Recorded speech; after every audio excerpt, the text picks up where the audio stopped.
बिहार के राज्यपाल आरिफ मोहम्मद खान गुरुवार को राजधानी पटना से हवाई मार्ग द्वारा सहरसा पहुंचे, जहां उन्होंने पटुआहा स्थित radio East and West 88.4 FM का लोकार्पण किया।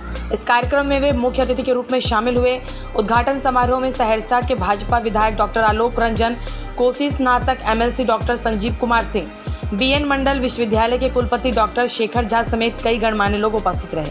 रेडियो के संस्थापक डॉक्टर रजनीश रंजन और निर्देशक डॉक्टर मनीषा रंजन ने राज्यपाल को मिथिला की परंपरा के अनुसार पाग व चादर देकर सम्मानित किया।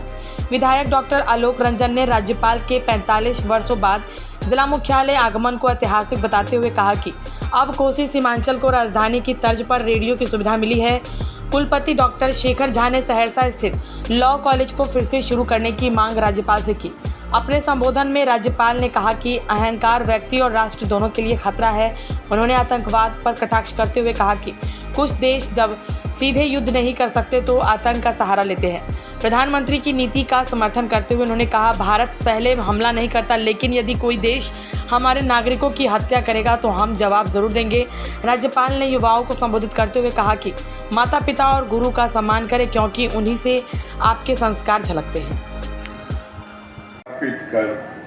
24 घंटे के लिए के प्रसारण के लिए स्वीकृति प्रदान की, और जैसा अभी मनीषा जी ने बताया, ये जानकर तो बहुत ही प्रसन्नता हुई कि कोई साधारणतया जिस तरह सरकारी कामों में कुछ देर होती है, अड़चन होती है, ऐसा कुछ भी अनुभव इस रेडियो स्टेशन को शुरू करने में नहीं हुआ, बल्कि सारी कार्रवाई तेजी से की गई। मैं मनीषा जी को ऐसा मौका हो कि जब कोई ऐसी घोषणा की ज़रूरत हो जिसे हम तुरंत लोगों तक पहुंचा सकें, मुझे पूरा विश्वास है कि ये रेडियो स्टेशन उन कामों को सफलता से करेगा। प्रयास करना है कि हम विकसित हो सकें।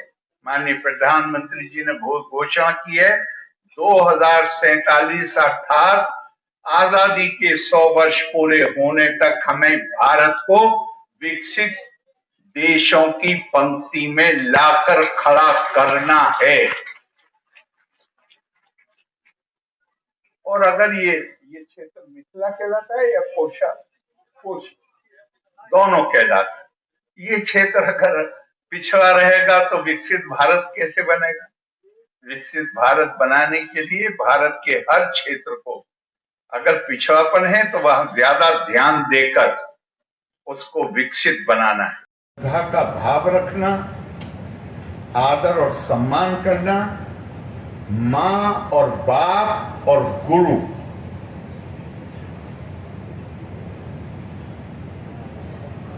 मानव की प्रकृति है, वो हर जगह विजय चाहता है, लेकिन माँ बाप और गुरु चाहते हैं कि हमारा बच्चा हमसे आगे निकल जाए। इसलिए वो हमारी श्रद्धा के पात्र हैं। श्रद्धावान लभते ज्ञानम। और यहाँ अभी शायद हमारे वाइस चांसलर साहब ने भी कहा और शायद मनीषा जी ने भी कहा,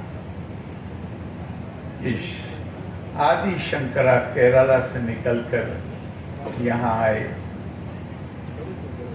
और ये जो क्षेत्र है इसकी जो प्रतिष्ठा थी, अभी वाइस चांसलर साहब कह रहे थे कि उन्हें लगा कि अगर यहाँ के बाद विवाद में अगर वो उन्हें सफलता मिली तो फिर कोई उनका विरोध करने वाला नहीं होगा। तो वास्तव में ये धरती ऐसी।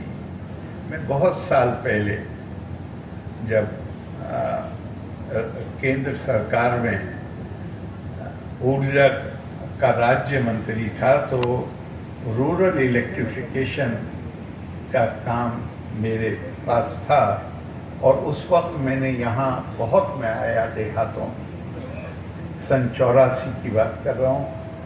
मनीषा जी कह रही हैं कि वो साल पैदा हूँ, तो आपको मैं बताऊं कि मेरा छोटा बेटा भी उसी साल पैदा हुआ है। तो आप भी बेटी की तरह हैं। बहुत अच्छा लगा, बहुत अच्छा लगा।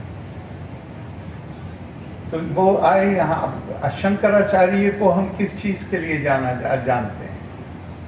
4 मठ उन्होंने स्थापित किए, जिसमें श्रृंगेरी मठ में, यहाँ क्या नाम था उनका, उभय भारती जी के मंडन मिश्रा। तो वो श्रृंगेरी मठ के में उनको बिठाया था बात को आदिशंकर। ध्यान कीजिएगा इस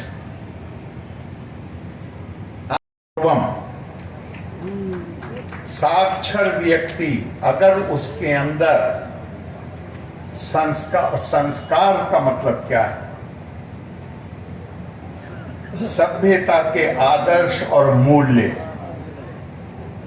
और सभ्यता को कैसे परिभाषित किया है? जिस जंगल में मत्स्य न्याय होता है, जिसके पास शक्ति है जानवर के पास, वो कमजोर जानवरों को खा जाता है। नदी में बड़ी मछली छोटी मछली को खा जाती है। सभ्यता का मतलब है हमारी एक बहुत